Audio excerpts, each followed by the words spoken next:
5 litre മുതൽ 12 litre വരെയുള്ള ചാക്സൺ aluminium pressure cooker വാങ്ങുമ്പോൾ 3 ലിറ്റർ അലുമിനിയം പ്രഷർ കുക്കറും സമ്മാനം. ഹേമ കമ്മിറ്റി റിപ്പോർട്ടിലെ തുടർ നടപടികളിൽ തീരുമാനമെടുക്കാൻ പ്രത്യേക അന്വേഷണ സംഘം യോഗം ചേരുകയാണ്. 2 ആഴ്ചക്കകം നടപടി പൂർത്തിയാക്കി സർക്കാരിനും ഹൈക്കോടതിക്കും റിപ്പോർട്ട് നൽകാനാണ് തീരുമാനം.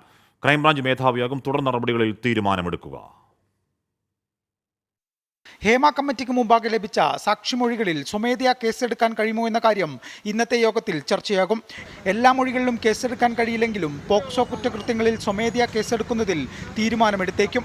കേസെടുക്കുന്നതുമായി ബന്ധപ്പെട്ട നിയമസാധ്യതകളെക്കുറിച്ച് അന്വേഷണ സംഘം ക്രൈംബ്രാഞ്ച് മേധാവിക്കും റിപ്പോർട്ട് സമർപ്പിക്കും. കമ്മിറ്റി മുൻപാകെ മൊഴികൾ നൽകിയ സാക്ഷികളുടെ മൊഴികൾ വിശദമായി രേഖപ്പെടുത്തുന്ന കാര്യത്തിലും ഇന്ന് തീരുമാനമുണ്ടായേക്കും. ഹേമ കമ്മിറ്റി റിപ്പോർട്ടിൽ സർക്കാർ ഇരകൾക്കൊപ്പമല്ലെന്ന് പ്രതിപക്ഷ നേതാവിൻ്റെ വിമർശനം. സർക്കാർ ഇപ്പോഴും ഇരകളോടൊപ്പം അല്ല, അവർ വേട്ടക്കാരോടൊപ്പമാണ്. അവരെ എങ്ങനെ സംരക്ഷിക്കാൻ പറ്റും എന്നതിനെക്കുറിച്ചാണ് സർക്കാർ ഗവേഷണം നടത്തിക്കൊണ്ടിരിക്കുന്നത്.